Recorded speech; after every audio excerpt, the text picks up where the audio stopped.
আসসালামু আলাইকুম। আমরা কম বেশি সবাই লইট্টা শুটকি খেয়েছি, কিন্তু লইট্টা বা কাঁচা লইট্টা যেটা, সেটা খুব কমই খাওয়া হয় আমাদের। চলেন আজকে দেখে নিই প্রণালীটা। আজকে আমি লইট্টা মাছের ঝোড়া করব। প্রথমে কড়াই গরম হলে তাতে তেল দিয়ে দিব পেঁয়াজ। যে কোনো ঝোড়া বা মাছের তরকারিতে আমি একটু পেঁয়াজ বেশি খাই। দিলাম পেঁয়াজ। পেঁয়াজটা একটু নরম হলে দিব অল্প পরিমাণ লবণ।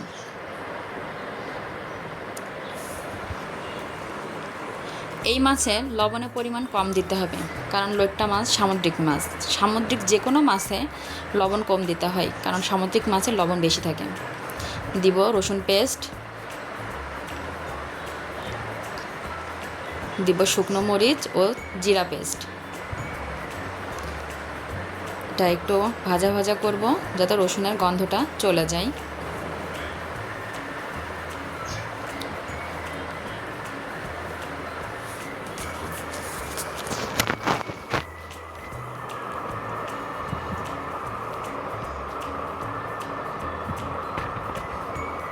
দিব ডালচিনি আর এলাচ পাউডার।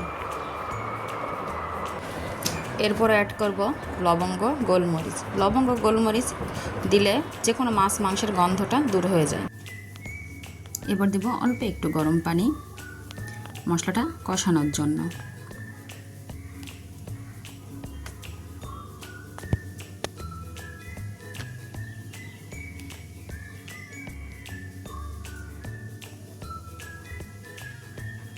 তারপরে যোগ করব পরিমাণ মতো হলুদ,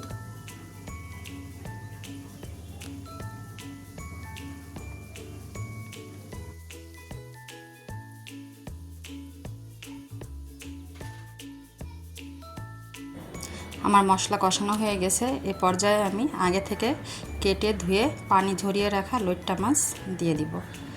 লইট্টা মাছে প্রচুর পরিমাণ পানি বের হয়।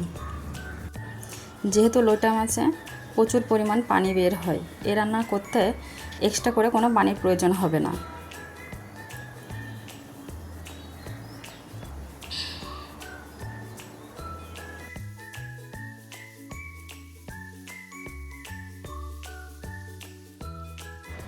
এ পর্যায়ে দিয়ে দিব টমেটো আর কিছু কাঁচামরিচ, তার সাথে ধনিয়া পাতা।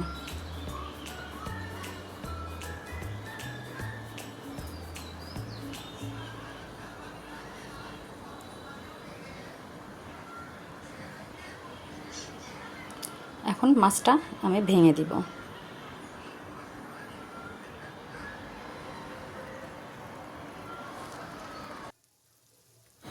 আমার রান্না এখন প্রায় শেষের দিকে।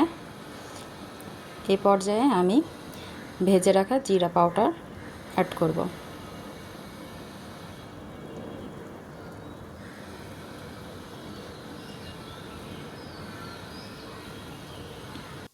ভালো লাগলে বাসায় অবশ্যই ট্রাই করবেন।